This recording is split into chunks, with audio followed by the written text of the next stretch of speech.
Le vrai logos sacré qui relie à l'origine se formalise autour de deux polarités opposées, mais jumelles d'identité. Les deux moitiés, femme-homme, sont déclinées en complémentarité pour un appairage parfaitement indéfectible. Bien plus qu'un mode de fonctionnement, c'est le principe systémique, universel, total, obligatoire. Pour la résolution du jeu, les symboliques de ce logos sont présentes sur Terre dans tous les domaines raisonnables. Les symboles des opposés complémentaires. Femme, homme, sans polarité, pas de dynamique émotionnelle, vitale, énergétique, mécanique. Le principe des polarités. Femme, homme, lune, soleil, eau, feu, rond, carré, négatif, positif, froid, chaud, nuit, jour, proche, loin. L'intelligence par la symbolique exprime aussi la dynamique de fonctionnement des deux polarités en dichotomie matérielle et en résolution philosophique. La résolution de la quadrature du cercle. Pour comprendre la mesure différente de l'égalité entre le féminin et le masculin dans son équilibre proportionné. Dans le cadre de ce raisonnement logique, le jeu de l'expression géométrique offre son logos de résolution. Cette synthèse est exposée dans une mystérieuse merveille pyramidale.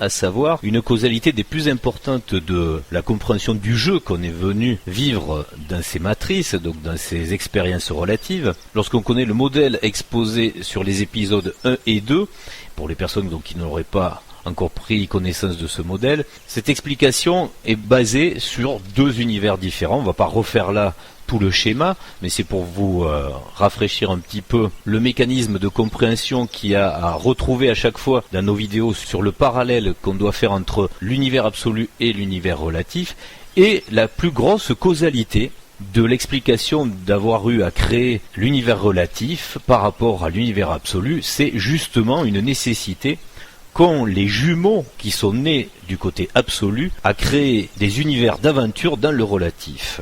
Le tableau est à peu près dressé, est-ce qu'il est fidèle ? Oui. Parce que là, je viens de dire quand même que c'est la plus grosse causalité que nous allons développer. C'est le but du jeu, en gros. La dernière fois, on a exploré le fait de savoir qu'on venait vivre toutes les émotions qui, du côté absolu, ne sont pas du tout possibles. Il faut tomber dans un univers relatif, donc mortel, etc., fini, pour pouvoir connaître des peurs, des émotions très négatives, la souffrance, la haine, tout ce qu'on a abordé la dernière fois. Mais surtout, et c'est ce qu'on va développer ici, c'est la causalité des fameux jumeaux qui vont connaître la plus grosse souffrance, c'est-à-dire de se séparer, pour avoir, ou pas d'ailleurs, on va le voir, à se retrouver dans ce jeu du relatif. Voilà. Pour faire un petit rappel et un rafraîchissement de la compréhension de ce côté relatif, on va être obligé de faire des allées et venues, des va-et-vient entre les deux mondes. Et là, je vous propose de partir vers l'univers absolu avec, dans le modèle, le schéma qu'on avait expliqué à travers quelques diapositives, avec la nécessité qu'il y a eu au départ, dans cette conscience absolue qui est parfaite de se créer, à un moment de se diviser avec deux polarités. Alors, on ne va pas refaire évidemment toute la vidéo, on vous invite à la découvrir si ce n'est pas encore le cas. D'ailleurs, j'en profite même pour signaler qu'on a développé d'autres aspects de ces polarités avec des vidéos déjà réalisées avant les modèles qui sont celles de la sexualité. Le titre, c'était plus précisément sur le sexe, parce que là aussi, il intervient évidemment dans ces polarités différentes. Donc, il y a 2 vidéos disponibles bien avant le modèle, plus tout ce qui a trait à ce qu'on avait appelé la résolution par les âmes jumelles, l'amour absolu, etc. Alors, on ne va pas faire du redoublement sur ce qui a déjà été dit, puisque ce qui avait été déjà expliqué, c'était plutôt l'aspect philosophique et l'aspect équilibre aussi des harmonies que chacun doit retrouver, c'est-à-dire entre sa polarité masculine et féminine personnelle, et ensuite évidemment l'harmonie à retrouver sur son autre moitié, qui elle est sexuée, c'est ce qu'on avait déjà exposé dans les autres vidéos. Alors là, cette fois-ci, on va un peu plus préciser avec le modèle, donc ça devient beaucoup plus facile. Quelles sont ces relations entre, au départ, ce soi-je qui va se diviser en soi-ja et soi-jo, donc son féminin et masculin. On peut vite fait donner quand même le sel de cette affaire. C'est quand même cette nécessité de connaître des amplitudes émotives d'une puissance phénoménale que de se diviser en deux polarités. Oui. Parce que s'il n'existe pas, on s'aperçoit qu'il n'y a pas de dynamique dans les émotions. Ça démultiplie la nature des émotions possibles. Puisque justement, quand on est polarisé, c'est qu'on est orienté vers quelque chose. Donc on ne digère pas l'émotion, on ne la vit pas de la même façon. Et on a forcément entre les deux polarités...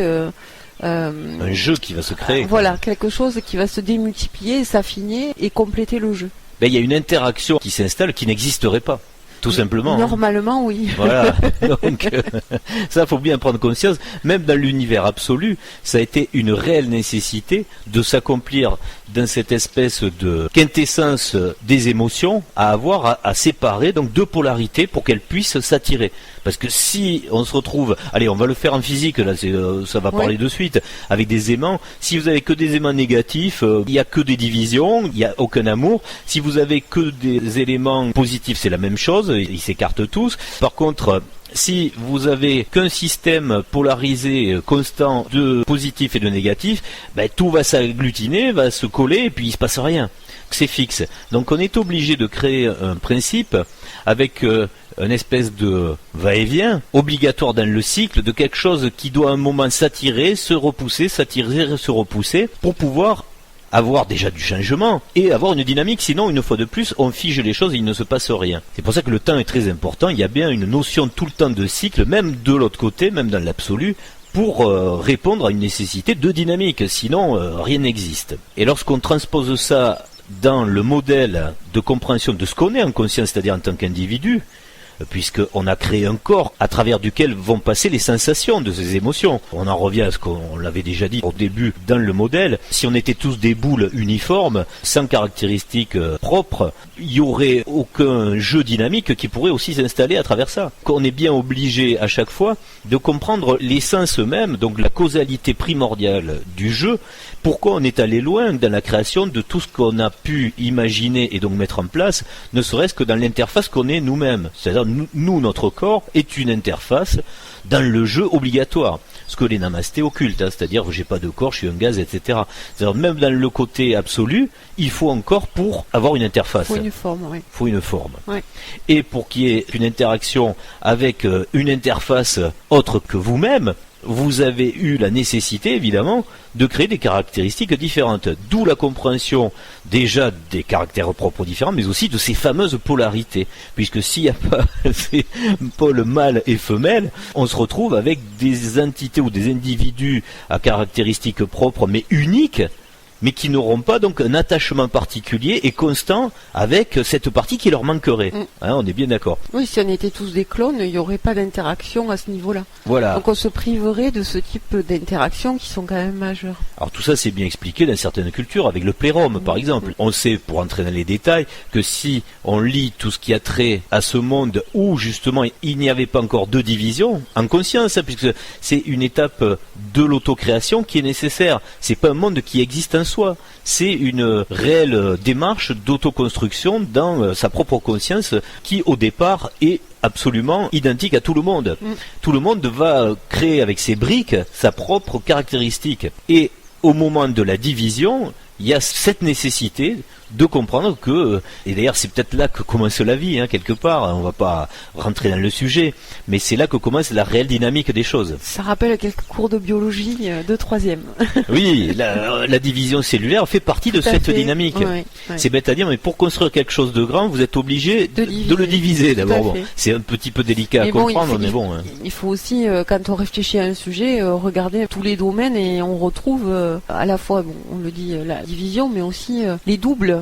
les doubles dans l'univers par exemple, les étoiles doubles. Le plus et le moins se retrouvent partout. Hein. Le plus et le moins, c'est partout dans le zodiaque, avec les signes opposés mais complémentaires, et etc., etc. Et même dans la physique, puisqu'on le constate, la thermodynamique fait appel à ce mécanisme de dynamique, justement, c'est-à-dire le chaud et le froid, qui créent ces éléments d'interaction, qui vont se repousser, qui vont créer de l'énergie, etc. Tout ça, c'est une compréhension globale qu'on doit avoir à plusieurs niveaux. C'est vraiment très complet à mener comme introspection là aussi. Pourquoi dans l'univers physique, mécanique, il y a cette absolue nécessité qui est donc ces compléments opposés, puisqu'ils sont opposés mais ils sont complémentaires, sinon aucun d'eux n'existe.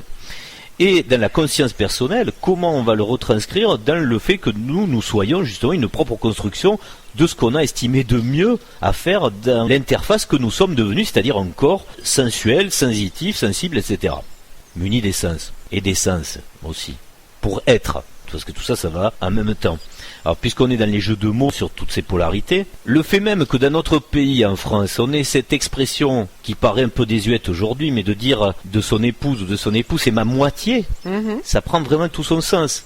Alors, on le tient, soi-disant du Moyen-Âge, de l'époque des troubadours, d'une fameuse époque où peut-être on comprenait que le lyrisme ou la poésie ou la musique, tous les arts étaient dédiés justement à cet art de vivre. Hein, et donc, oui, c'est une époque où on cultivait l'art de vivre et pas les séries américaines. Donc, et le lien amoureux, voilà, par exemple. fait, voilà. ouais. L'art de s'aimer. De séduction et de chant aussi autour de l'art de s'aimer. Ouais. Comme tu dis, faire la cour aussi, tout ça fait partie d'un art. On n'était plus des animaux sauvages qui se sautaient les uns sur les autres pour la reproduction et la survie animale. Ça devenait une conscience quantique des quantiques, quoi. Hein, Mais l'art amoureux, c'est ce qui nous permet aussi de se retrouver. Au passage, même au niveau intellectuel, le fait de comprendre que le quantique des quantiques s'adapte aussi à quelque chose qu'on appelle dans la physique aujourd'hui quantique. Donc c'est assez rigolo. C'est-à-dire qu'on est en train d'unifier cette grande compréhension intellectuelle et de cœur, donc émotionnelle, qui normalement doit faire une alchimie et doit transmuter chaque conscience à trouver cet amour. Si on en est conscient, ça unifie, oui. Voilà, parce que le problème souvent c'est que quand on fait de la physique quantique, on n'est pas dans le quantique et des quantiques. Et des fois on n'est que dans le quantique des quantiques et pas dans la physique quantique.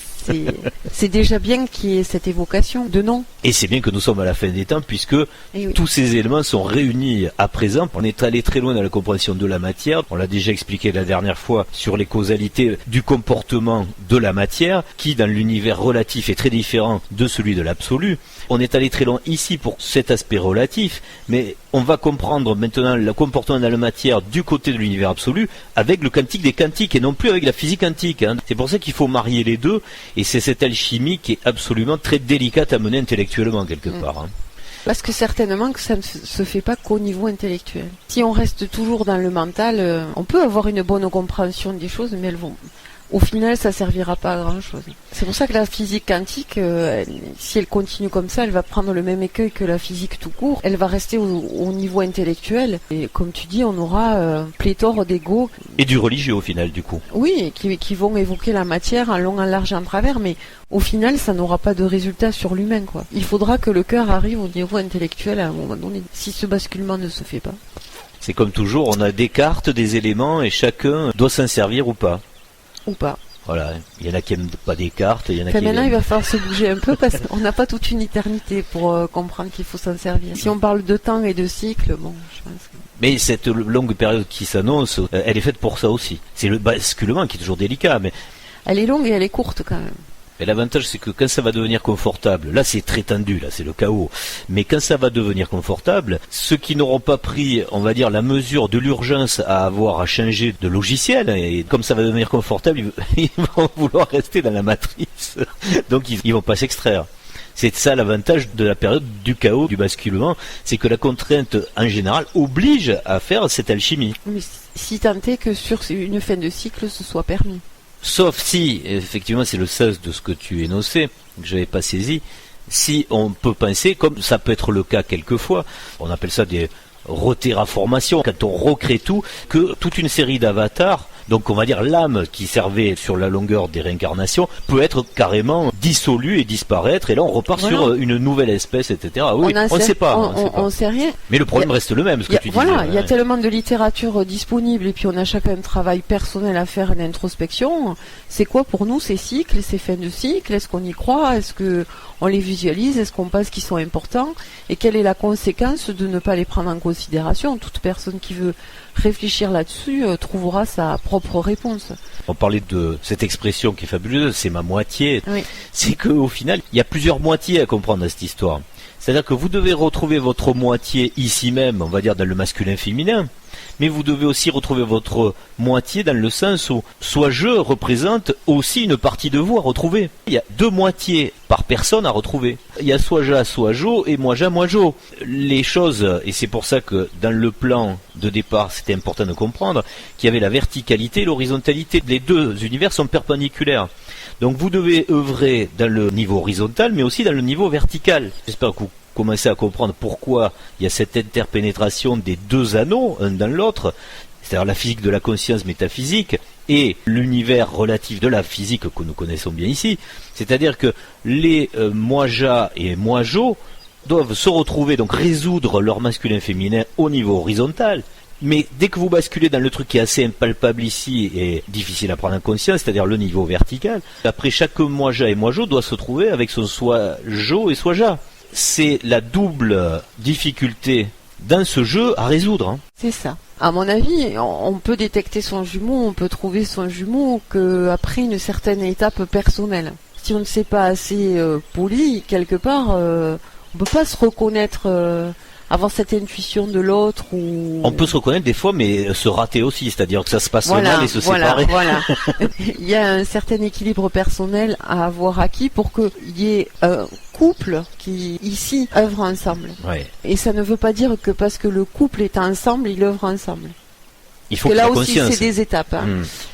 Et après, il y a cette connexion effectivement avec son propre soi-je là-haut, ou lui-même en couple avec le soi-je de l'autre. C'est ça qui est intéressant. Comme tu dis, il y a du personnel, de l'horizontalité et de la verticalité, et tout ça ne se joue pas chronologiquement. Parce que là, je pense qu'on peut pas faire de la chronologie, sinon en une vie, on a du mal. Les choses, elles vont avancer un petit peu ensemble, et des fois se contrarier aussi. C'est fait pour, c'est le jeu d'ailleurs. Voilà, il y a des choses qui vont interagir sur les autres domaines, et ça en permanence. Alors juste pour clôturer l'aspect des petits messages qui ont été laissés dans les religions, dans les expressions, il y a aussi cette fameuse côte d'Adam. Le côté féminin est né de la polarité masculine.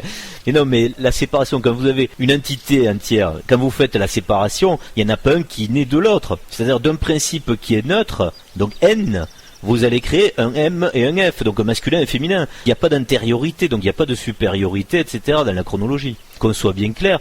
Par contre, le message qui est laissé, en plus, c'est soumis à quelques critiques sur la traduction des textes. Du coup, il y a plusieurs sens à comprendre. Mais ce qu'on peut bien voir, c'est que la côte d'Adam, c'est pas forcément la côte, d'ailleurs ça n'aurait aucun sens. C'est pas la côte qui protège les poumons. Ouais. C'est la côte comme en architecture, c'est-à-dire la mesure. Ou le côte à côte. Et voilà, ou le côte à côte, c'est-à-dire qu'on joue avec la gémellité, qu'on va séparer les siamois, quoi. La côte d'Adam, donc c'est comme tu disais, c'est à côté d'eux, c'est mettre côte à côte la chose qu'on vient de séparer. Et on a joué aussi sur les côtes, donc sur les mesures. Oui, parce savoir créer la femme avec une côte, enfin, quand t'es Dieu, tu le fais avec les cheveux, c'est moins. Ouais, puis elle serait dure, hein, parce que c'est que de l'os, hein, la côte. Hein. D'ailleurs, d'où la côte à l'os. Hein. Il y en a qui bouffent n'importe quoi encore, on le sait. Voilà, mais tout ça, c'est quand même des petits éléments de compréhension, quoi. Et dans le jeu de la fin des temps qui est très chaotique, là on vient de parler de l'égrégore religieux le plus important, qui est le monothéisme sur cette planète, et de l'autre côté, ceux qui a voulu le détruire. Et a fortiori, il le fallait, puisqu'on était parti trop dans un sens où on comprenait rien. Et là, il fallait un logiciel opposé qui le démonte complètement et qui, lui aussi, allait à l'excès vers un truc bien pourri. Et là, c'est ce qu'on a aujourd'hui. C'est le démantèlement de tout ce qui est religieux et qui nous a mené à une autre transgression totale, qui est la théorie du genre, donc le gender, qui lui veut revenir au plérum, c'est-à-dire vous allez dire au gamin, attention, tu vas choisir, hein, parce que t'es né avec un sexe de telle polarité, mais t'es peut-être pas ça au fond de toi, se met une confusion totale dans cette sexualité qui vient appuyer donc la forme de l'interface que nous sommes. On voit bien qu'on a dans ce chaos extirpé les deux extrêmes de ce qu'il y avait à comprendre. Et la vérité, comme d'habitude, elle est au milieu. Que ce qui se passe en ce moment, c'était quelque chose de nécessaire. Pour montrer le vrai, on est à un moment obligé de montrer les erreurs, de montrer ce qui est faux. Mais là, c'est pareil, les extrêmes, voilà. Il a bien fallu aller dans le clair-obscur pour pouvoir déterminer l'intensité idéale. Ben là, c'est pareil. Que tous ces débordements, ils ont été nécessaires pour que chacun puisse se situer. Alors, du coup, il y en a qui resteront, mais alors, on aura l'occasion de l'évoquer un peu plus en détail après. Mais il y en a qui vont rester intellectuellement ou même émotionnellement bloqués sur les anciens schémas dans la doctrine du monothéisme, ou dans la doctrine de cette destruction du grand architecte qui se construit lui-même, etc. Mais l'idéal, c'est de faire l'équilibre, de faire l'harmonie et de faire la compréhension de pourquoi il y a eu ces deux extrêmes et de vous situer, vous, là où il faut, pour justement profiter des deux côtés qui amenaient une vérité à comprendre. J'ai vraiment l'impression que les karmas se cumulent et que si on les traite pas, si on coupe pas certaines choses à un moment donné, on arrive forcément sur ces voies de garage qui seront des bis repetita tant que ce sera pas réglé. Mais je suis persuadée que si on sait qui on est et qu'on a eu une recherche d'harmonie, ce sont même pas des questions qui se posent, ça. C'est là où on s'aperçoit que tout a été très bien fait dans l'absolu, que le corps qui représente ces particularités très opposées entre le féminin et le masculin, que ce soit le dimorphisme dans la totalité du corps, au niveau aussi de la sexualité, est quelque chose qui sert. Une fois de plus, là on fait référence à d'autres vidéos qu'on avait déjà réalisées, par exemple sur les extraterrestres. Quelle serait l'évolution humaine, donc corporelle également? À chaque fois, il faut bien comprendre que la forme détermine la fonction détermine la forme. Et là aussi, on en a la plus belle preuve dans ce qui est l'érotisme, la sensualité, l'imbrication des corps, etc. Ce qu'on a là, c'est ce qu'il y a de mieux prévu. Enfin, au niveau terrestre, hein, évidemment, dans cette dimension-là qui est relative, puisque on peut très bien imaginer, lorsqu'après on passe de l'autre côté et qu'on a accès, on va dire, à plus d'informations sur le monde absolu, que c'est encore mieux. Hein. Ici, on est encore des demi-bestioles, hein. C'est quand même très limité. Mais pour ici, un exemple de ce qui existe, on va dire, dans le domaine du vivant, c'est la quintessence de l'animal, hein, la sexualité humaine. C'est bien pour ça d'ailleurs qu'on n'a pas fait de diapo particulière, comme on fait d'habitude, pour expliquer en détail avec des images. Non, pas d'images. Voilà. Parce que déjà, oui, ça trahirait un peu, on va dire, ce qu'on peut voir de l'autre côté, qui n'est pas transcrit. Ouais, oui. Non, puis même ici, ça ne faudrait pas avancer le schmilblick non plus. On va pas faire ni de cours d'anatomie à travers ce qu'on a avancé en philosophie. L'intensité n'est pas dans l'image, en fait, sur le sujet. Intellectuellement, de ce qu'on a à dire, non, mais dans la réalité amoureuse, elle y est à fond. Hein. Oui, mais c'est difficile. C'est difficile, effectivement, à mettre en image. Hein. Une autre chose que nous voulons évoquer, dans tout ce qui doit nous faire travailler cette compréhension du masculin et du féminin, c'est Narcisse, qui a très mal été interprété au final, puisque souvent on en retient juste le côté égo de Narcisse qui, voulant se mirer sur les eaux, se noie puisqu'il s'est penché un peu trop près du miroir. On en a fait un mot, hein, narcissisme. Voilà, narcissisme. Oui. Bon, c'est une interprétation catastrophique parce que la réalité de Narcisse, au départ, c'est pas de se retrouver lui-même parce qu'il se trouve beau, il s'aime trop. C'est parce qu'il recherche sa part opposée. C'est-à-dire que si Narcisse est un homme, il recherche sa part féminine. Et il a parcouru le monde et il l'a pas trouvé. Il veut la parfaite, la sienne, donc sa moitié. Et sa vraie moitié, il la voit où? Dans le miroir. Mais c'est ce qu'on est venu résoudre ici, quelque part, et c'est ça la chose délicate. C'est qu'ici, il va falloir faire fi de l'image, d'avoir à retrouver l'idéal, donc à travers la forme. Mais il va falloir faire preuve d'intuition, de savoir si celle ou celui qui se trouve dans une enveloppe différente de vous correspond bien à votre moitié d'âme. C'est bien ça le défi dans le jeu aussi, c'est que c'est délicat, sinon ce serait trop facile. Sur la délicatesse, c'est quand même bien peut-être de revenir sur le fait qu'on a toujours rendu cette quête encore plus difficile que ce qu'elle est. C'est-à-dire que les religions l'ont rendu très très difficile, la morale, l'éducation, et maintenant on le voit au travers de ce qu'on a dit tout à l'heure sur tout ce qui se situe autour du genre, mais aussi tout ce que l'on peut nous faire voir en termes de suprématie de l'apparence extérieure des personnes, ce que peut être le lien amoureux autour de X émissions de télévision où on retrouve toujours les mêmes jeunes personnes, mais elles sont jamais avec les mêmes personnes. Ou d'émissions X d'ailleurs. C'est vrai, c'est pareil, hein, c'est la même chose. Oui. En tout cas, ce que je veux dire, c'est que autant on nous a montré à quel point ce couple était une voie de résolution dans toutes les cultures. On l'a dit, Shiva et Shakti, Isis, Osiris, etc., etc. Autant, comme par hasard, on a rendu la quête compliquée. D'autant plus que l'ego, alors le mauvais ego, c'est-à-dire celui, non pas dont on parlait du primordial de Narcisse, mais du final de Narcisse, c'est-à-dire de s'aimer soi-même, est devenu démesuré. Ah oui, oui. C'est pour ça qu'effectivement, l'intuition est peut-être le seul guide fiable, est le seul guide fiable autour d'une rencontre. Et l'intuition peut ne pas être le ressenti des deux. Il peut être le ressenti d'un seul au départ. Oui, parce qu'on n'est pas toujours synchronisé sur ça. C'est ça qui est aussi très délicat. C'est ce qu'on a dit. Déjà, il y a l'équilibre personnel, c'est-à-dire la situation d'avancement où on est à un instant T, qui permet que le couple se forme. Mais ça ne veut pas dire que les deux sont au même niveau. Ça n'a rien à voir. Et en plus, là où il y a une difficulté qui s'installe, puisque tu parlais de l'apparence physique qui est très importante aujourd'hui, et dans l'univers absolu, elle l'est aussi, puisqu'en fait tout est beau. Donc vous imaginez que ce qu'on voit de plus beau ici, c'est juste le début de la beauté de l'autre côté. Du coup, le problème c'est que si vous vous connectez à cet idéal trop tôt, sans prendre le sens de la chose qu'on est venu régler ici dans le relatif, mais c'est vrai qu'on a facilement cette fausse intuition de partir sur de l'aspect physique, esthétique. Et il existe, parce qu'il y a quand même une attirance. Moi, pourquoi des fois on est attiré, on ne sait pas pourquoi, par telle ou telle forme, tel ou tel visage. Et on l'a déjà expliqué, ça aussi, ça vient en rapport, pas des manipulations, mais des interactions qui entre le soi-je et le moi-je pour avancer dans cette quête. Hein. Oui, tout à fait. Quelquefois, vous ne savez pas pourquoi, vous avez flashé sur une personne, mais il y a une raison. Alors, soit parce que vous allez avoir besoin de résoudre quelque chose ensemble, mais vous n'êtes pas forcément la moitié de l'autre, mais vous allez vous faire avancer l'autre, donc c'était la chose à faire, mais quelquefois c'est fait pour résoudre la réalité des deux jumeaux qui sont dans l'absolu. Et du coup, quelquefois il faut aussi s'accrocher parce que on n'a pas tous les éléments de fusion qui font qu'on va trouver l'harmonie. C'est très délicat en fait tout ça. Alors évidemment on pourrait même faire des heures et des heures de vidéos pour expliquer ce côté intuitif, comprendre quel est dans le libre arbitre ce qui dépend de votre choix dans votre propre aventure, des rencontres que vous faites, etc.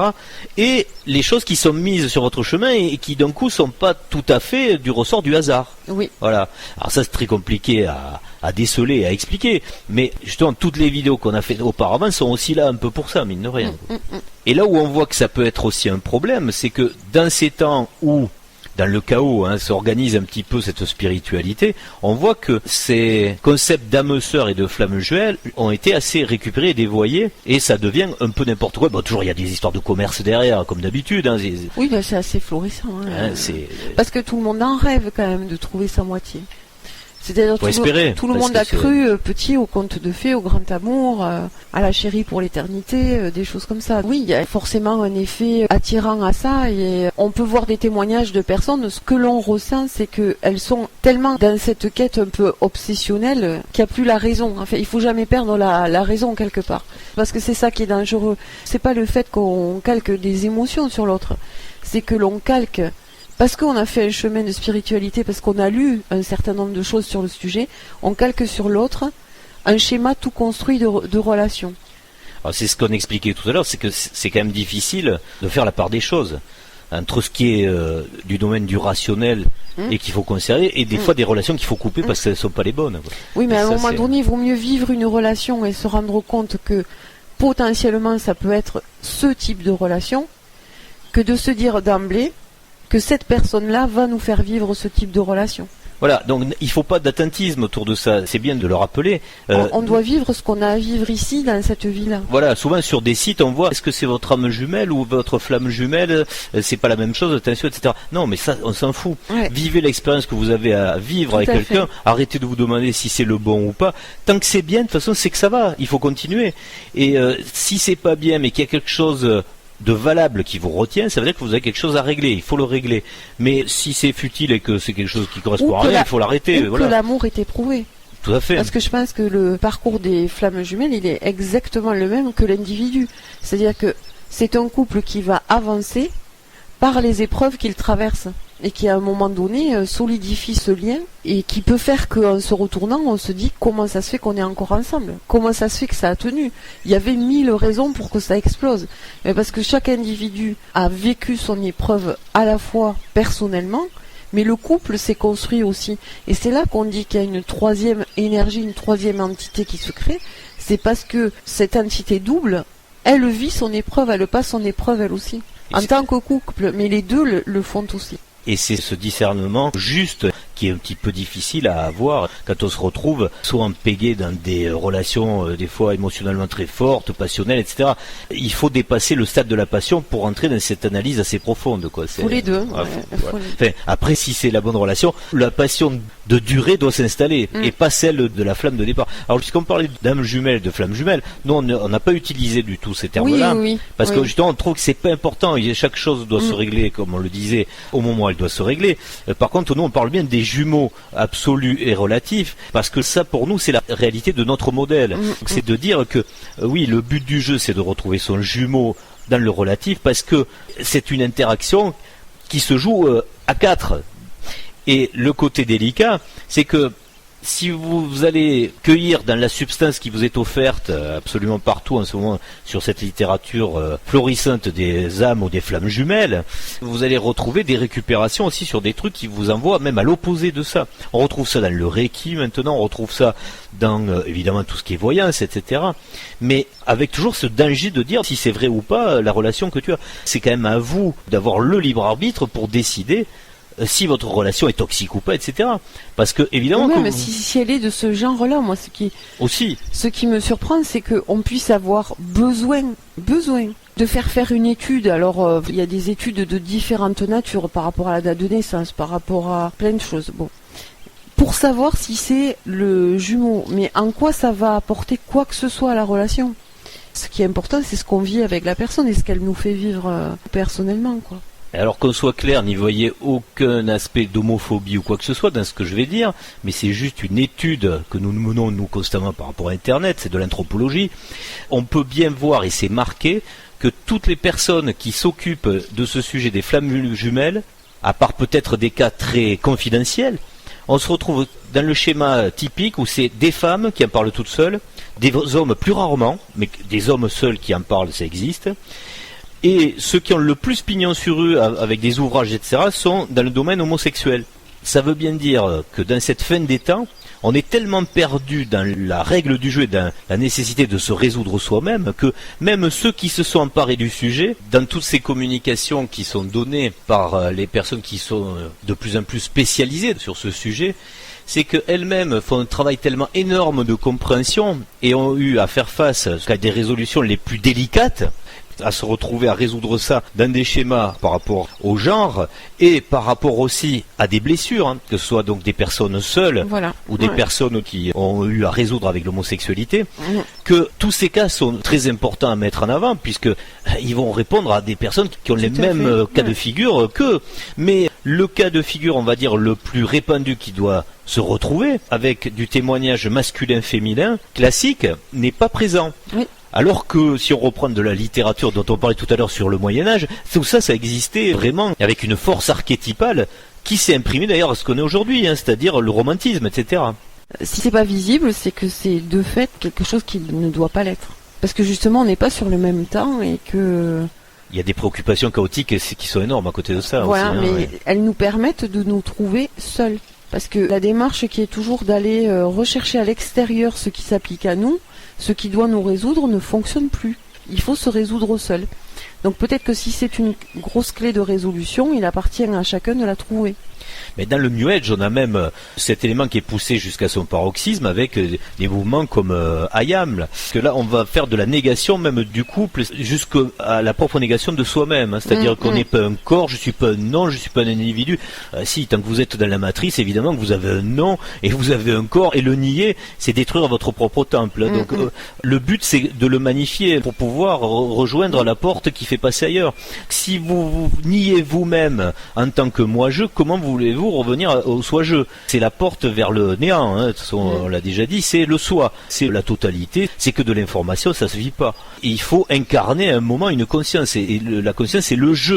Vous pouvez pas être un soi, mais un soi-je, sinon vous repartez dans le néant, mais c'est pas grave, dans l'absolu. Vous êtes qu'un avatar qui va se recycler, c'est pas un souci au final, donc il n'y a rien jamais de dramatique, mais c'est pour expliquer le fonctionnement logique de toute cette affaire. On peut quand même au passage imaginer que ce New Age peut préparer aussi, à travers la religion de demain, cette voie spirituelle qui justement reprend en fait du monothéisme caché, hein, dont on a déjà parlé auparavant. Ça y ressemble quand même. Voilà, on reboucle une fois de plus et quelque chose apparaîtra logiquement après. Bon, on a parlé des fleurs dans la prison, c'est exactement ça. On va se séparer des vieilles religions, mais ce sera juste une religion identique, sauf qu'elle aura l'air beaucoup plus sympa. En fait. Et elle sera planétaire aussi. Et elle sera planétaire. Donc du coup, elle évitera pendant un moment, pendant un âge d'or, à ce qu'on se tape sur la tête. C'est les propres des âges d'or. Ouais. Du coup, c'est très difficile de trouver des conseillers matrimoniaux. Hein, au passage, d'ailleurs, l'histoire est assez sympa et savoureuse à évoquer. Tu as remarqué que quand tu vas voir un conseiller en patrimoine, c'est le côté paternel. Le masculin, c'est la matière. Hein. Ouais, c'est la matière. Va voir un conseiller en patrimoine. Le mec, tu vas gérer tes biens, etc. Par contre, quand c'est matrimonial, c'est des histoires de bonnes femmes, donc des histoires de couple, quoi, des trucs pas très importants. Donc ça aussi, il va falloir remettre les choses en place, hein. Comprendre à un moment pourquoi il va falloir fusionner le patrimoine et le matrimonial, hein. Les deux ont leur utilité, hein. Une fois de plus, le corps et l'esprit, le féminin et le masculin, tout ça c'est la même chose qu'il faut ramener au mixage total, hein. Il faut à un moment arrêter de croire que vous allez pouvoir résoudre et faire de l'alchimie en vous identifiant comme étant stricto sensus la chose qu'on a voulu que vous soyez au départ du jeu. Là on est à la fin du jeu, donc il faut intégrer toutes les parcelles de vous-même que vous aviez rejetées, en gros, hein. C'est un petit peu ça le but du jeu à la fin, hein. Oui, alors sur le fait du conseiller matrimonial entre guillemets, parce que c'est assez péjoratif du fait de la fonction que ça occupe jusqu'à maintenant, c'est vrai que c'est un peu dommage parce que chacune des deux personnes peut faire un travail important sur elle-même sans que pour autant le couple n'ait pas de difficulté. Parce que on se connaît à un instant T, on n'évolue pas de la même façon, puisqu'on n'a pas la même histoire, on n'a pas les mêmes choses à résoudre, on n'évolue pas au même rythme. Du coup, le couple, c'est une entité qui en permanence doit s'adapter. Et l'évolution, si positive soit-elle pour les deux, peut générer de l'incompréhension et des tensions au niveau du couple qui doit suivre le rythme des deux. C'est pas parce que vous êtes un couple idéal que vous êtes arrivé, hein. Ou l'inverse d'ailleurs. C'est pas parce que ça pète dans un couple que vous n'êtes pas déterminé à y arriver. Tout ça c'est très délicat, c'est bien ce qu'on disait juste avant, hein. Et puis un raisonnement très important dans cette vidéo qui va vous faire toucher du doigt que dans ce modèle de compréhension, vous allez pouvoir conscientiser qu'est-ce que c'est dans l'absolu, quelque chose qui va paraître d'ailleurs pour certains ici très égotique, mais qui vous fait toucher au parfait, qui ne peut pas être reproduit ici dans le relatif. C'est l'impossibilité de ce fameux cas qu'on a dans l'absolu, d'être des jumeaux, soit Ja et soit Jo. Il faut que vous compreniez ce que ça peut être en représentation réelle et physique, tout ça. Et on va le retranscrire ici dans le relatif, et vous allez voir que c'est un cas qui ne peut même pas exister ici, tellement la création de ce jeu est intelligent et fin. C'est d'amener le raisonnement que dans cet univers relatif, biologique, physique, vous avez l'impossibilité de connaître le vrai cas de ce qui est dans l'absolu. Donc je m'explique. Ici, nous avons la connaissance des jumeaux. Mais à chaque fois, dans le cas que nous connaissons ici, dans le relatif, ça ne peut être que des jumeaux monozygotes. Dans ce cas-là, ils sont de même sexe et ils se ressemblent. Là, on a le cas de jumeaux parfaits, mais dans ce cas-là, ils sont toujours de même sexe. de même genre, on aura 2 filles identiques ou 3 filles, d'ailleurs si c'est des triplés, quadruplés, etc. Mais si c'est monozygote, on aura plusieurs copies identiques. Voilà. Mais par contre, comme c'est le même ADN, c'est bien fait ici, soit c'est du XX, soit c'est du XY. Donc vous n'avez pas le choix, vous n'aurez un jumeau parfait d'apparence physique, ici même dans le relatif, que le cas où vous ne voyez du genre identique. Par contre, il existe ce qu'on appelle des faux jumeaux. Et là, on peut se retrouver, du coup, avec du genre différent, c'est-à-dire du mâle-femelle. Mais ils se ressemblent pas. D'ailleurs, des fois, on a 2 filles qui sont dites jumelles, donc qui sont fausses jumelles, et qui se ressemblent, mais alors pas du tout. Il y en a une qui ressemble à la mère, l'autre au père, etc. On voit bien qu'il est interdit, dans la matrice ici, donc relative, d'avoir le vrai cas, le bon cas qu'on a de l'autre côté. D'ailleurs, imaginez-le, essayez de faire cet effort-là. Imaginez qu'ici, vous puissiez avoir des jumeaux, des vrais jumeaux monozygotes qui soient genrés différemment XX, XY. On ne pourrait pas le faire parce que vous verrez que c'est l'idéal. Et du coup, il y aurait plein de problématiques XY. Ici, on aurait le mauvais jugement de dire mais sexuellement, qu'est-ce qui va se passer entre eux? Ils ne peuvent que s'attirer. Ils vont pas aller chercher un autre. Donc cette problématique d'inceste qu'on a déjà d'ailleurs évoquée avec Isis et Osiris et le panthéon égyptien, cette incompréhension d'inceste La mythologie, dans la mythologie, voilà. Et en plus, imaginez les versions masculines et féminines qui soient juste dans le dimorphisme corporel et sexuel, mais dont le visage...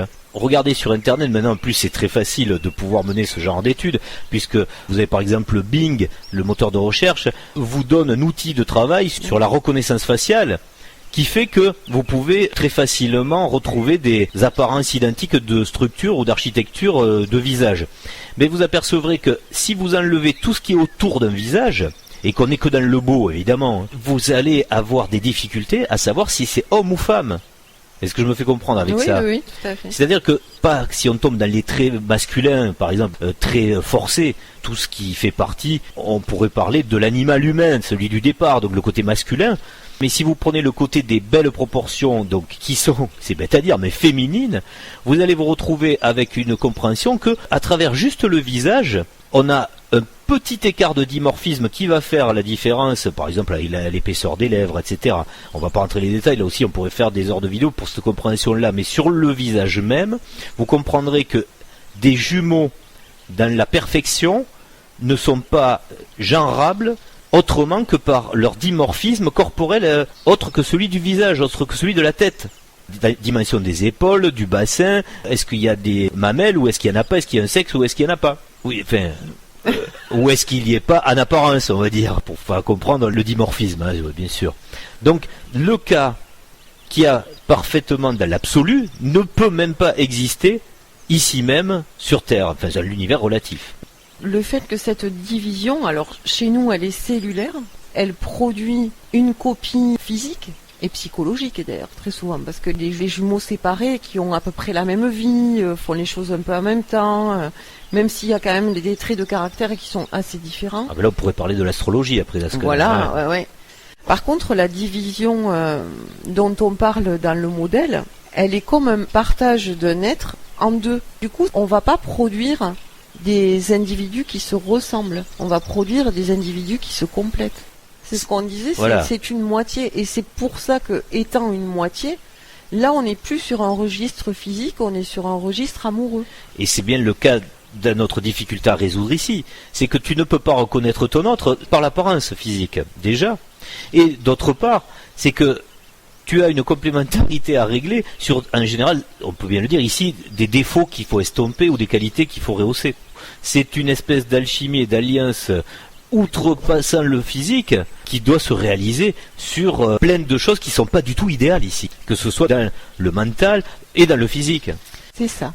En parlant de cet aspect de la gémellité sur un élément psychiatrique essentiellement sexuel, il y a quelque chose aussi de très important, mais on ne peut pas le développer, on vous donne à chaque fois des pistes que vous introspectez, c'est à vous d'explorer et de méditer sur les sujets, mais en essayant de le vivre vous-même, c'est-à-dire en l'imaginant, Et vous comprendrez ce que c'est que la complétude, on va dire, voilà, c'est ça, c'est un petit peu l'idée que je recherchais au final, c'est d'essayer de vous faire toucher qu'ici, on n'a pas la complétude de la sexualité de l'autre, parce que souvent on est trop imprégné de, quand on est masculin, mettons, d'être un homme, ou dans l'homosexualité, de le comprendre mieux, puisque l'autre est un homme, etc. Et dans ce rapport qu'on a, quand on est dans le couple absolu, soit Ja, soit Jo, il y a une relation d'une autre nature, mais bien plus énorme, qui ne peut prendre naissance que parce que ce sont des jumeaux, justement. Essayez d'introspecter ça, vous verrez, c'est très pertinent et ça pousse très loin le raisonnement et ça fait comprendre donc cette complétude qu'on a à travers donc l'hétérosexualité et l'homosexualité de la chose. C'est-à-dire il y a une espèce de va-et-vient qui est possible, qui ici n'est pas possible. Ou alors il faut que ça s'intellectualise et du coup on perd la spontanéité de l'acte sexuel. Donc ça devient quelque chose d'assez délicat à mener. Mais quelque part c'est ça aussi qui est demandé dans la fusion du couple alchimique. Hein. C'est encore mieux de l'expérimenter, c'est sûr. Ce qui nous amène aussi peut-être à une des grandes questions, un des grands raisonnements de cette vidéo, c'est comment est-ce qu'on pourrait avoir un élément de vérification, et c'est ce qui est souvent abordé dans toutes les personnes dont on a parlé tout à l'heure, qui font des vidéos sur les flammes jumelles. Quel est l'élément déterminant pour savoir si vous êtes révélés comme des jumeaux ou pas, ou parce que vous êtes sur le chemin de l'être en tous les cas, ou de le comprendre. Mais c'est une question toute simple. C'est la vérification par la grande question, on va dire. C'est que vous, dans votre conscience actuelle, dans votre couple, et là il ne faut pas se mentir, il faut être dans la réalité des choses, il vous faut vous poser la question, est-ce que vous êtes prêt en conscience à passer l'éternité ensemble? Si vous avez un seul doute sur le fait que vous pouvez partager le reste de votre éternité ensemble, ça veut dire que soit vous avez encore des choses à travailler, et du coup ça veut bien dire que vous mettrez le doigt sur les problématiques à régler, soit vous vous dites non, c'est pas possible, parce que j'ai trop envie d'aller voir ailleurs, etc. Ou parce que elle ou lui, il n'arrivera pas à dépasser les défauts qui pour moi sont essentiels dans quelque chose qui sur l'éternité est injouable, etc. Donc vous voyez que c'est la question déterminante. Si vous vous posez cette question qui est vraiment dans la transcendance de vous-même et de votre couple, est-ce que réellement et sans se mentir, vous êtes prêt à partager l'éternité ensemble? L'éternité, ça fait long quand même. Ben non, c'est pas long, parce qu'en fait, quand vous avez votre idéal et votre absolu, vous appelez de vos vœux les plus chers, il n'y a que ça que vous voulez, justement, c'est passer l'éternité avec celle-là et pas une autre, ou avec celui-là et pas un autre. Ça, c'est à chacun de répondre, parce qu'il y a aussi un temps pour cette réponse. Comme tu dis, il y a une personne pour cette réponse et un temps pour cette réponse. C'est pour ça que je dis que c'est pas parce que vous n'êtes pas encore dans l'affirmative de cette question que vous n'êtes pas des jumeaux. Ouais. C'est qu'il y a des choses à régler. Et si ce que vous devez régler n'est pas réglable, ben ça veut dire que oui, c'est pas fait pour, ou pas cette fois, pour en arriver jusque-là, ou c'est une autre personne, etc. Mais bon, là c'était pour donner une question qui est la plus pertinente pour de régler cette demande qui a très souvent, c'est de dire mais est-ce que je suis avec mon jumeau ou pas? Voilà. Le mieux, c'est de se la poser plusieurs fois. Oui, parce que si un jour, ça peut être oui, et puis... Voilà, si vous posez ça, par exemple, en vacances, pendant que vous êtes sur une plage fantastique et que tout va bien entre vous, là, en général, ah oui, c'est bon pour l'éternité. C'est une question qui se partage aussi. Absolument. C'est quelque chose à remettre souvent sur le tapis, tout comme la question qu'on a donnée dans la chaîne parallèle du retour vers le soi-je, si vous deviez vous laisser un message pour plus tard, etc. Il y a des questions fondamentales comme ça qu'on doit se poser assez fréquemment pour savoir où on en est sur le chemin de l'ascension, on va dire. Et tout ça, ça rejoint une problématique très présente actuellement dans ce chaos, c'est le comportement de tout un chacun et de son ego par rapport aux autres. Il faut bien mettre le doigt sur... on met les doigts partout, à chaque fois, mais bon, les doigts, c'est pas sur les vitres, ça va salir, sinon on n'y voit pas bien à travers. Mais pour essayer de voir plus clair, justement, il faut bien mettre le doigt sur une problématique de celle des comportements sociétaux en ce moment. C'est-à-dire que si on avait su cultiver cet amour à travers le genre masculin et féminin, de l'idéal du couple, est-ce que vous pensez vraiment qu'il y aurait eu tous ces chaos, toutes ces guerres, tous ces rapports sociaux absolument maladifs? Comprenez la démultiplication de la problématique psychiatrique. Tant que votre ego n'est pas comblé de l'affect que son utopie lui demande, il est toujours en recherche. Donc il est toujours en mouvement chaotique d'avoir déstabilisé tout ce qu'il y a autour pour essayer de recomposer les rapports de force pour qu'ils soient à son avantage.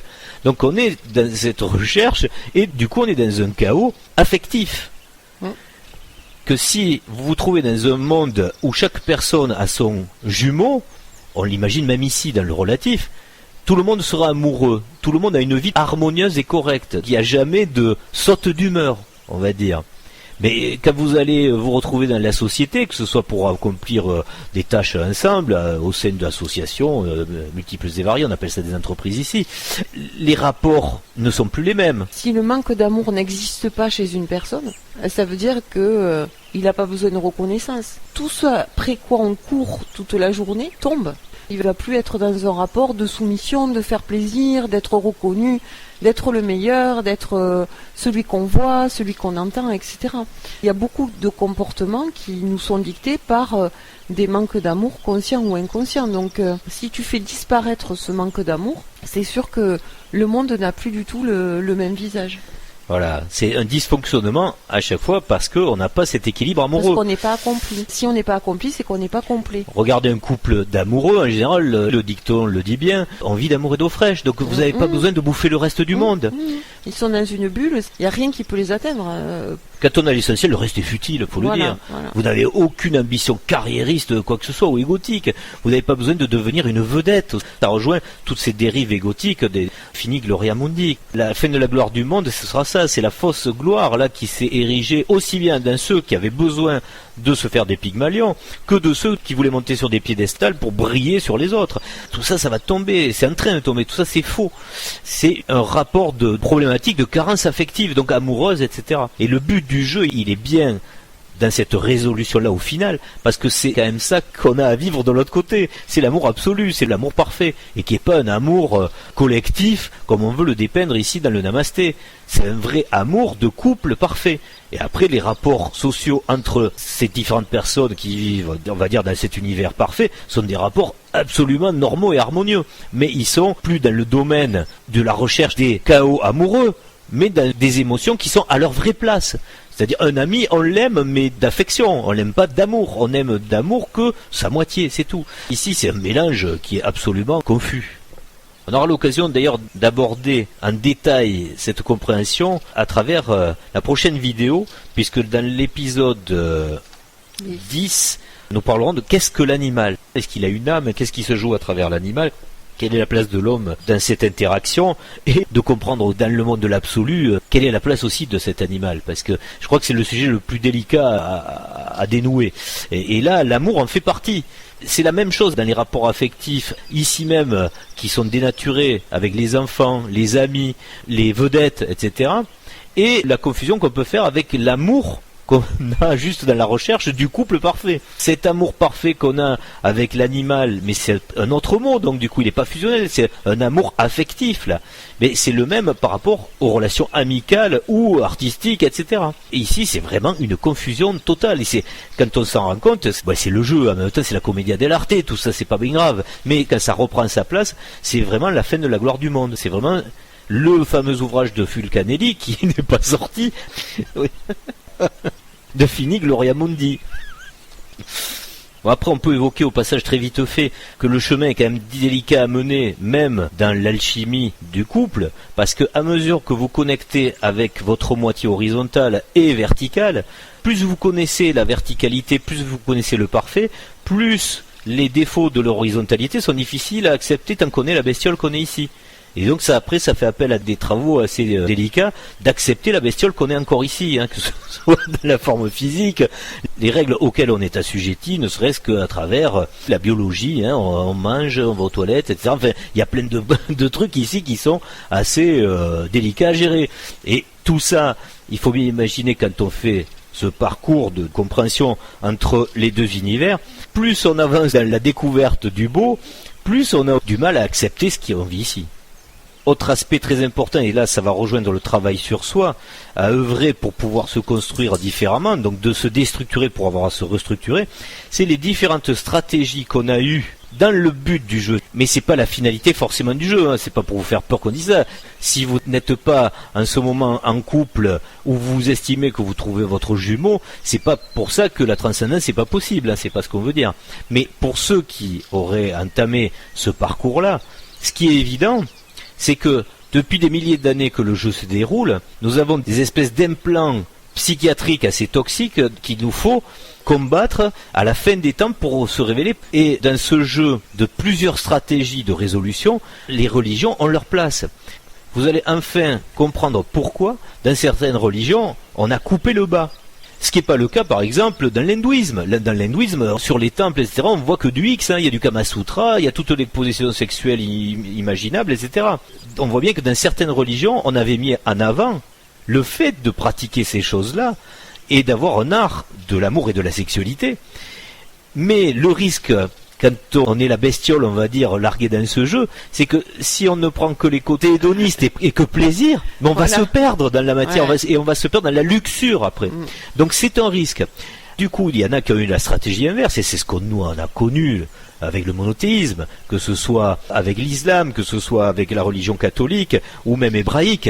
C'est-à-dire, on a coupé le bas. Donc il a fallu nier le bas et dire, bon, on le voit pas, ça nous excite pas, et jusqu'à certains points même voiler la femme pour dire, on va même enlever tout ce qu'il y a de beau parce que c'est une tentation. Donc on va répondre à la problématique par couper la tentation. Donc vous voyez qu'il n'y a rien de condamnable dans tout ça. Sur le parcours du jeu, c'est à la fin qu'il faut le résoudre. Et on est dans la résolution. De prendre telle ou telle stratégie, et bien vous voyez que dans les deux cas, il y a des problèmes. C'est-à-dire que dans le premier cas, on peut se perdre dans la luxure. Si on fait de la culture du sexe et de l'amour à outrance, ben, évidemment, il risque d'y avoir ce phénomène d'aller s'y perdre dedans. Mais de l'autre côté, si on coupe l'aspect sexuel, il y a le traumatisme déjà de couper avec sa vraie nature, qui est d'aimer toutes ces formes-là et de se mélanger, etc., puisqu'on est là en tant qu'animal pour ça. Mais en même temps, le problème, c'est que vous ne faites pas face, on va dire, à vos démons, quelque part. C'est les mettre sous le tapis. Du coup, c'est pas géré, donc ça crée souvent des problématiques psychiatriques de frustration. Voilà, c'est des frustrations. Et souvent, ça crée de la bipolarité, parce qu'en soi, on se dit, mais on me demande d'être pur, etc. Mais moi, au fond, je sais que je ne le suis pas. Quand je vais voir passer une belle paire de fesses, évidemment que c'est beau, donc ça m'excite. Donc, problématique. On a tous eu des parcours très différents à travers nos karmas culturels, etc., pour résoudre tout ça. Et il n'y a personne à blâmer dans cette histoire-là. C'est que chacun en est au niveau de ce qu'il pense le mieux pour lui, pour avoir à se résoudre lui-même. C'est aussi pourquoi il y a eu tous ces enjeux qu'il y avait à gérer dans cette aventure qui au final est une aventure amoureuse, faut bien le dire. Et on peut même rajouter que ceux qui font en ce moment une société comme la nôtre, en France par exemple, très dévergondée dans la sexualité, où on voit beaucoup de femmes dénudées dans les publicités, etc. Mais c'était le pendant opposé, c'était une autre stratégie. Justement. Là on revenait vers le côté qu'on retrouve par exemple dans l'hindouisme ou dans d'autres religions où le sexe n'était pas un tabou. Où là au contraire on disait allons jusqu'au bout du sujet, il faut comprendre pourquoi la quintessence de l'amour dans le couple, ça passe aussi par le physique, la sexualité, etc. Dans l'hindouisme quand même, il faut pas faire confusion, il faudrait pas qu'on croit qu'on fait le parallèle entre les deux et qu'on les met au même niveau. Dans l'hindouisme, et le fait qu'on le retrouve sur les temples et aussi dans les textes, la fusion homme-femme est présentée comme un moyen suprême d'élévation. Tout à fait. Et dans nos publicités, on n'en est pas là. non. Faut pas non plus mettre les deux... non, mais par rapport à ta phrase, c'était par rapport à ta phrase. Je sais bien que... Alors je précise d'ailleurs. Tu n'en es pas là, fort heureusement, mais par rapport à ta phrase, je préférais le rajouter. Oui. Et auparavant, comme tu dis, on coupe le bas, c'est-à-dire qu'on n'amène pas l'homme à sa maîtrise personnelle, mais à l'évitement. Et aujourd'hui, on ouvre les vannes. On met le mot liberté, on repousse la limite de la morale en mettant le mot liberté sur ce genre de choses. C'est-à-dire, on est libre de son corps, on est libre de faire ce qu'on veut, etc., etc. C'est quand même une fausse liberté parce qu'on se libère de rien. Ah non, surtout... C'est-à-dire que dans les deux cas, on n'est pas dans la maîtrise, la résolution par la maîtrise. On est maître de ses émotions, on est maître de ses pulsions. Du mot tentation, est-ce que pour nous c'est un mot qui est tout à fait normal? C'est-à-dire c'est normal que, étant en interaction avec l'extérieur, la tentation existe. C'est pas moi qui la génère, mais elle vient à moi, elle s'offre à moi par la situation, par les personnes, etc., par la télé, par n'importe quoi. Et je dois éviter par tous les moyens d'être tenté, donc je regarde mes pieds en permanence. Ou est-ce que, justement, me confronter à la tentation, ça m'aide à me résoudre parce que j'arrive à maîtriser, parce que je travaille là-dessus, mes émotions, donc à me connaître, à savoir ce que je veux, ce que je ne veux pas. Mais dans les deux cas, on n'est pas sur une résolution, on est sur une expérimentation de choses qui, comme tu dis, sont pas au milieu, qui sont sur les côtés. Par contre, il faut comprendre aussi qu'est-ce qui est normal et qu'est-ce qui ne l'est pas. Oui, c'est-à-dire oui. Que vous ayez des tentations, on appelle ça des tentations quand, je prends l'exemple d'un mâle qui regarde une femelle, on reste dans le domaine animal, comme ça ne choque personne, mais c'est normal que vous soyez excité. Mais après, ce qui est pas normal, c'est peut-être le fait alors que vous êtes en couple et que ça se passe très bien, d'avoir des compulsions incontrôlées, de consommer et de vouloir le faire. Que vous ressentiez une excitation parce que c'est beau et parce que c'est excitant, c'est naturel. Il faut bien faire le distinguo, parce que dans beaucoup de religions, on a cette confusion de dire mais non, mais tu dois lutter contre tes excitations parce qu'elles sont pas normales. Il y a le comportement adapté. La tentation devient très vite un péché, etc. Mais pour soi, ça représente quoi? Que c'est une tentation qui est tout à fait logique par rapport à l'expérience que je vis. Comment je la transforme? En fonction de ça, on a une vie plus ou moins orientée vers ses pieds ou vers l'extérieur. Et on peut appliquer le raisonnement aussi pour faire une projection vers l'avenir, sur le New Age et sur le futur, donc Namasté. On voit bien que lui n'arrive pas non plus, et c'est normal, puisqu'il ne faut pas aller vers l'absolu quand on reste ici, mais il ne résout pas non plus cette problématique, puisqu'on se retrouve avec deux courants très tranchés dans le Namasté. Ceux qui, ce que j'appelle, font les poireaux sous un arbre, donc là ils coupent le bas, ni plus ni moins, comme dans le monothéisme. Oui, il y a donc, toute cette partie où on pas de consomme... sexualité. Oui, parce voilà. que c'est une énergie qui est dépensée. Voilà, pour rien, exactement. en Bon, fait, j'osais pas le dire, mais si, rentrons dans le détail, tu as raison. Ça, hein. On vous dit, ne l'utilise pas en bas, parce Voilà. que de toute façon, tu dépenses de l'énergie. En plus, ça, c'est catastrophique, en fait. Bon. oui, puis c'est identifié comme l'énergie la plus puissante, donc le fait de ne pas la dépenser, De mal l'utiliser, ouais. Non, mais de la gaspiller, de ne pas la gaspiller, te permet de t'élever. Ouais. Voilà. Bon. On a dans cet extrême opposé le tantrisme. Avec là, alors là aussi quelque chose de dévoyé, puisqu'à l'origine, pareil, on est sur une compréhension de l'hypersexualité qui doit être menée jusqu'à sa quintessence, mais dans le couple. Mais là, on se retrouve avec des partous organisés, avec des gens qui font ça dans des salles en commun et tout ça. Donc un truc absolument hors de propos. Vous voyez bien que dans ce qui se profile à l'horizon de la nouvelle religion et qui fait partie de ce New Age, on n'est toujours pas dans la transcendance réelle de partir dans l'absolu. On reste bien dans le relatif. Ou comme tu disais, la négation... C'est luxure ou coupure. Ouais, mais ça c'est juste une conséquence de la négation de soi. C'est-à-dire que à partir du moment où on prône que l'autre est toi et qu'il n'y a aucune limite à se poser à soi-même, à partir du moment où on fait de l'amour, après voilà, c'est la négation du couple. C'est-à-dire je te plais, tu me plais, c'est le moment où on a envie, on y va, au revoir, merci. C'est très animal. Voilà, ouais. ça construit pas en tout cas cet idéal de couple et la recherche de l'autre. Mais c'est pas une critique, on dit ça Non, au passage, c'est un constat, donc chacun fait ce qu'il veut. D'ailleurs, ceux qui sont en train de vouloir vivre ça, c'est bien parce qu'ils le veulent, donc il n'y a aucun problème. Puis peut-être qu'on n'est plus dans ce schéma parce qu'on l'a déjà vécu, cette certainement. expérience-là, il faut pas, faut pas rêver. Hein. Comme on dit par rapport à une course, les premiers sont les derniers, et les derniers sont les premiers, c'est quelque chose qui se règle à chaque fois sur une logique d'avoir à vivre des expériences justement très différentes, donc c'est tout à fait normal. Si vous voulez vous inscrire dans quelque chose de très différent, il y a bel et bien ce travail à faire de comprendre l'autre polarité. Hein. Sinon, ça peut pas marcher. Parce que pour trouver son propre équilibre entre son masculin et son féminin, et pour qu'il y ait une harmonie au sein du masculin et du féminin dans le couple, on est bien obligé d'avoir cette empathie sur l'autre sexe, sinon ça ne marche pas. On se retrouve avec les mêmes problèmes à gérer qu'avec l'histoire du zodiaque. Hein. L'histoire des cycles dont on parle souvent, qui est quelque chose de normal, ce qui crée le temps, puisque le temps existe, ne serait-ce qu'aussi avec les différences des émotions. Si de l'autre côté, dans l'absolu, c'est quelque chose qui est réglé parce que c'est des jumeaux, et là vous comprenez pourquoi ils sont harmonieux, c'est qu'ils vivent au même moment les mêmes émotions. Ils ont le même zodiaque. Oui, voilà, des jumeaux relatifs. Je rentre dans le détail de la différence entre ici et de l'autre côté. Entre le relatif et l'absolu, c'est que l'absolu, mais il n'y a rien à régler de difficile. Vous vivez parce que vous êtes des jumeaux dans un couple qui a les mêmes demandes, les mêmes désirs au même moment. Oui, sauf que... Vous êtes réglés pareil. Je finis juste le raisonnement. C'est-à-dire que si par exemple vous êtes dans la semaine d'ultra fatigue et que vous dormez tous les deux, il n'y a aucun problème. L'autre il va pas avoir envie de vous réveiller. Quand vous êtes dans une super fusion, là, hyper nucléaire et volcanique, les deux le sont en même temps. Donc c'est l'explosion extraordinaire. Mais ici c'est pas du tout le cas. On a ça à résoudre. Les jumeaux cosmiques ou absolus n'existent pas. Ici on est dans le relatif, donc vous n'êtes pas en même temps, vous n'êtes pas des jumeaux. Donc vous quand vous avez le feu, l'autre si ça se trouve il est endormi, donc etc. Donc on est obligé de gérer constamment des différences émotionnelles, des différences d'humeur. Il y en a un qui est gai, l'autre est triste, ce jour-là c'est bête à dire, mais on n'est pas toujours harmonisé. Donc le jeu, il faut le résoudre ici aussi, et c'est là la difficulté. Alors il y a cette couche, et puis si on part du postulat qu'on est issu, ces deux jumeaux sont issus d'une division qui crée des polarités, normalement ce que l'un a, l'autre l'a pas. ou en tout cas les points forts de l'un sont les points faibles de l'autre. Il faut se compléter, quoi. De ce que l'on est vraiment, c'est-à-dire avoir des réponses par rapport au fait que on est peut-être potentiellement jumeaux l'un de l'autre. Ce que l'on reçoit, effectivement, on le reçoit au même moment, on le perçoit pas de la même façon, et pour autant, en transcendant ça, on va chacun y trouver du positif. Ça vient au moment où c'est opportun, en se rendant compte qu'on n'arrive plus à résoudre tout seul, et que c'est à deux que la résolution se pose. Oui, c'est le travail de conscience qu'on n'est pas complet soi-même, et justement, Voilà. on trouve la complétude aussi dans le couple. À un Donc, moment c'est une donné, évidence, le couple se réalise parce que dans toute cette littérature de fusion des jumeaux, c'est la dernière étape. Et c'est vraiment cette alchimie du couple qui ouvre les portes, en tous les cas, qui peut ouvrir, c'est un biais pour ouvrir les portes de la transcendance.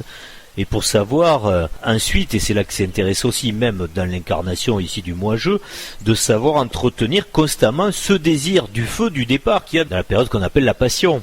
Et ça, c'est quand même une clé déterminante aussi du succès d'une harmonie d'un couple, hein. C'est grâce à cet état qu'on peut atteindre aussi l'accomplissement. Alors c'est pour ça qu'en alchimie, il existe voilà, plusieurs voies, et tout ça c'est quelque chose qu'il faut absolument explorer, hein. On nous a laissé ça, que ce soit dans les règles alchimiques, mais aussi dans tout ce qui est grand bâtiment. On parle souvent d'ici de comprendre la fameuse révélation des pyramides. Et cette résolution de la quadrature du cercle dans l'architecture de la pyramide, elle est là aussi pour nous le signifier. Il faut résoudre le féminin et le masculin.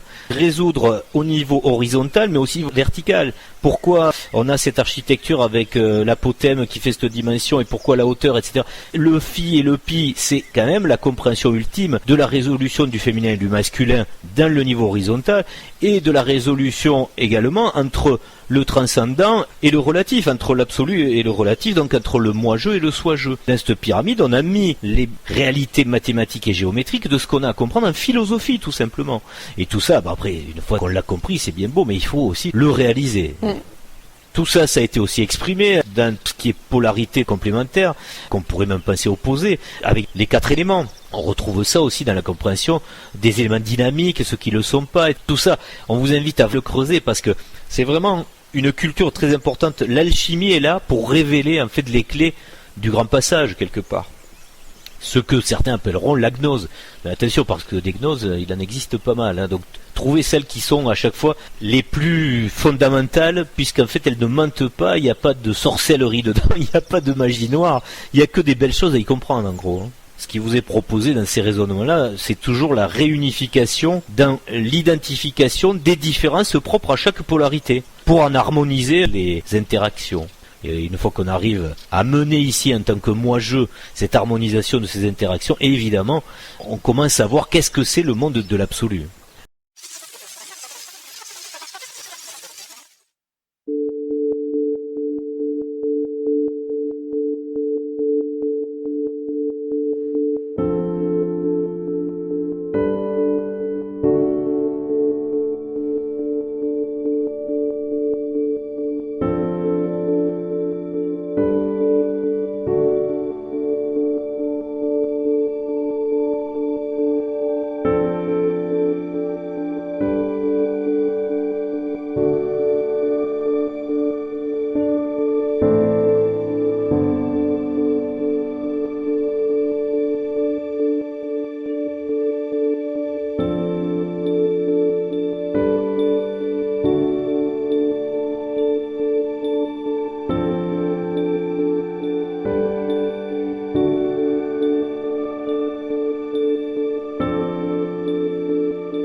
nous allons vous présenter des nouveaux personnages et nous allons mettre à la trappe les anciens. C'est ça en fait, c'est une vidéo au revoir.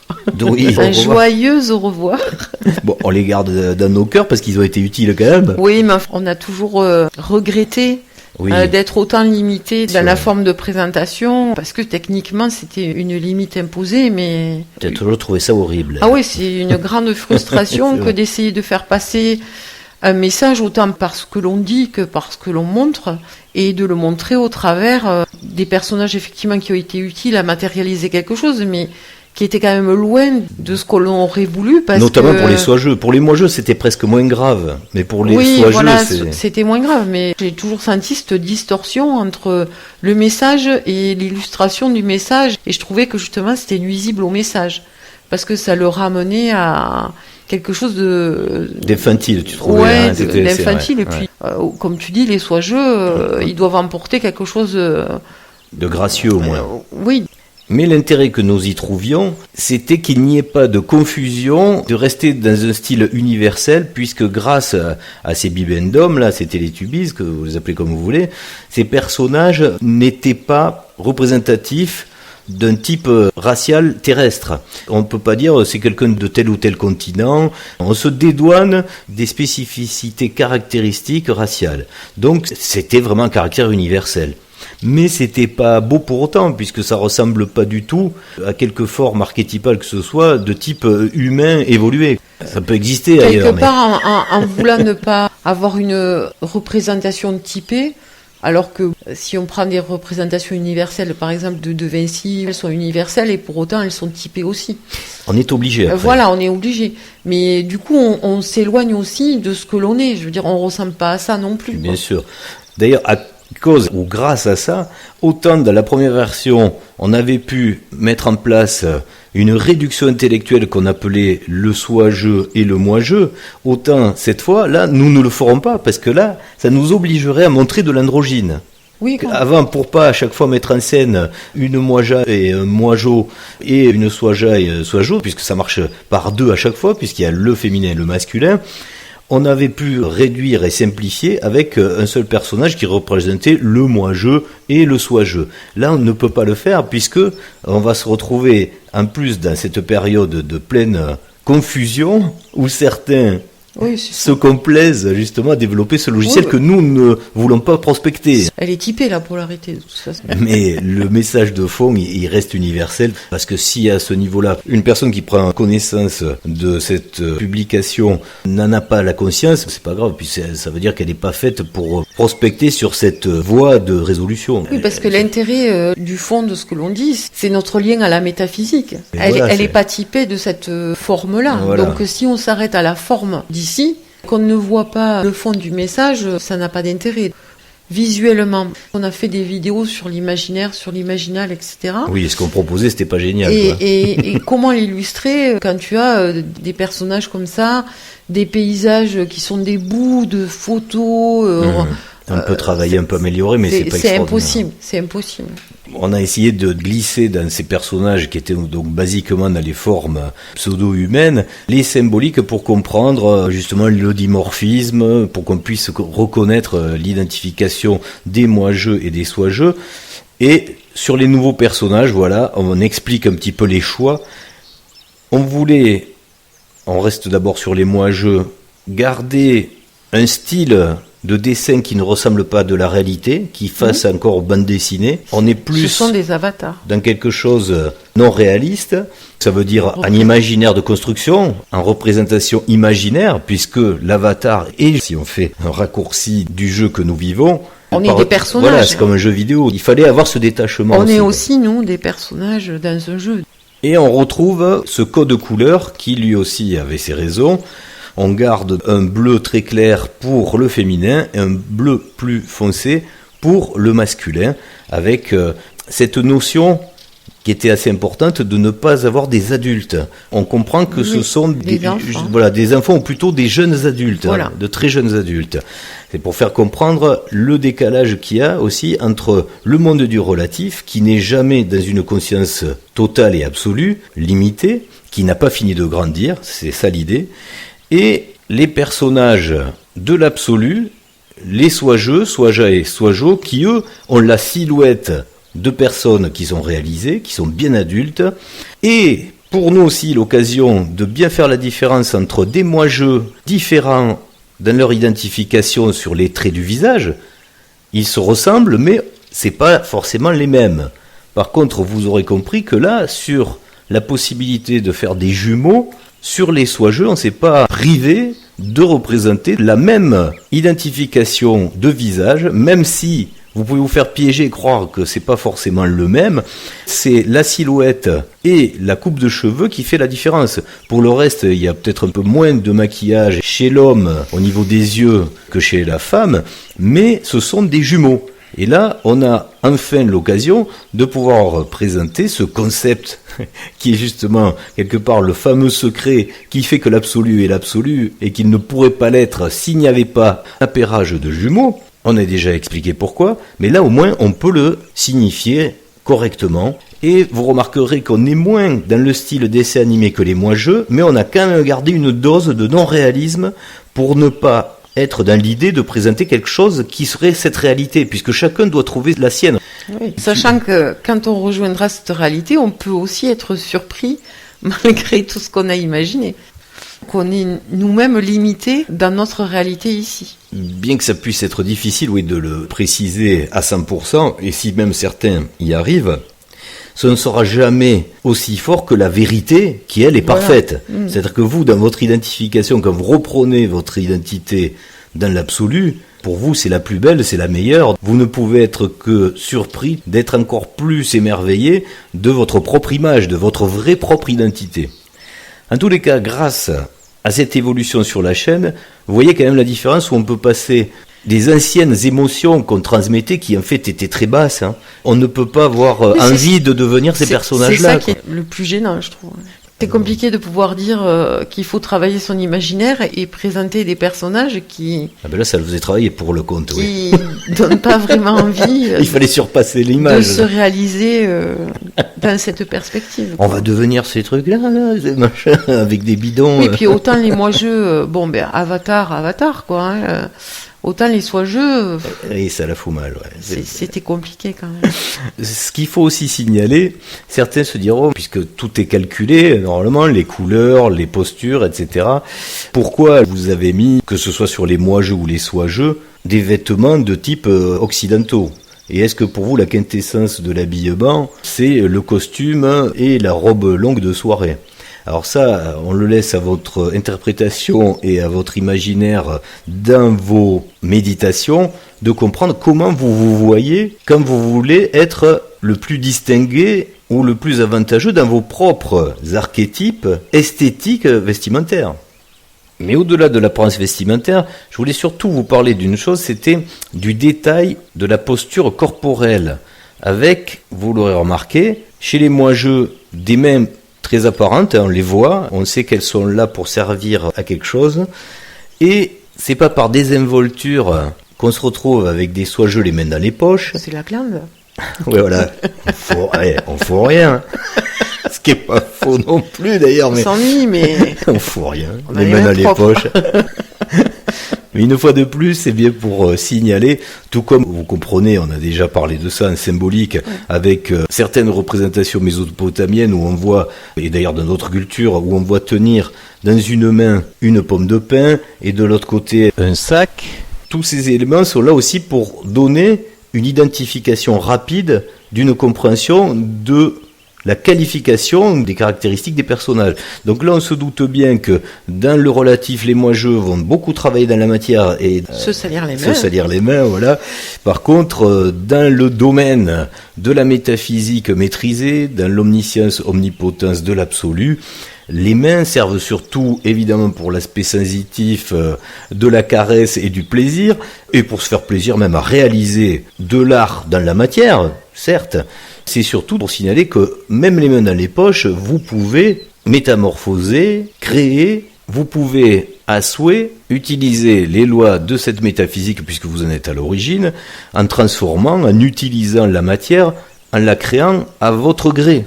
On peut aussi, dans les nouvelles mises en scène avec ces nouveaux personnages, et sur un décor qui lui est tout à fait réaliste, donner une vraie émotion des situations, hein. Par exemple, cette diapo avec les bibendums ne donnerait pas envie de s'y appesantir pour la comprendre, pour bien imprégner d'idées de ce qui est manifesté dans cette diapositive.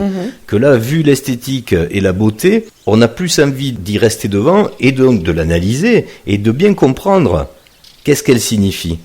C'est le genre de force émotionnelle par la représentation qu'on ne pouvait pas atteindre avant. Oui, on n'avait pas une illustration possible des choses.